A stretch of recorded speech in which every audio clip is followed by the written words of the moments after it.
And journalists. That's what it means to be a journalist, is to ask a question that's going to be offensive to someone. Who the hell wants to hear about what you've discovered unless it's about something contentious and important?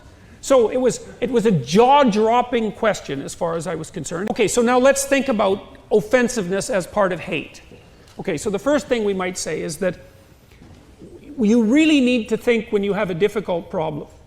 And a difficult problem is one where there's something at stake. It might be your life, it might be your well-being, but and then we might say, well, there's going to be a diversity of opinions about that particular conundrum if it actually happens to be difficult.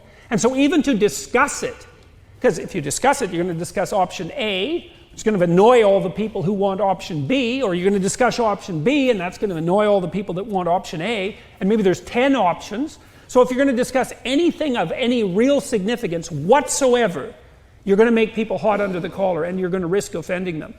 Okay, so what, you just stop talking about difficult things? And the answer to that is yes, and that's what's happening. But then there's another problem, which is there isn't anything I could conceivably say about anything that isn't going to offend someone if the crowd is large enough.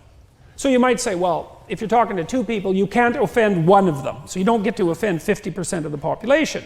It's like, okay, let's say I'm talking to 1,000 people, and one person finds what I'm saying offensive. Say, well, that's hateful. It's like, well, that's 1 in 1,000. So should I stop? What if it's 1 in 10,000 or 1 in 1,000,000? Like, where's the cutoff? And you might think, well, we'll work that out. It's like, no. You don't get it. The devil's in the details. You work it out now when you formulate your restrictions on free speech. You don't shunt that off into the future so that it's a problem that'll be solved. Who defines hate? Insoluble problem. Don't regulate it, because you can't define it. That's how it looks to me. So you have the free marketplace of ideas, so to speak, where the collective can render a judgment on the acceptability of an idea on an ongoing basis. And that isn't a great solution, because we don't have great solutions. We have partial, fragmentary solutions that make us somewhat less abjectly miserable than we might be. That's what we have.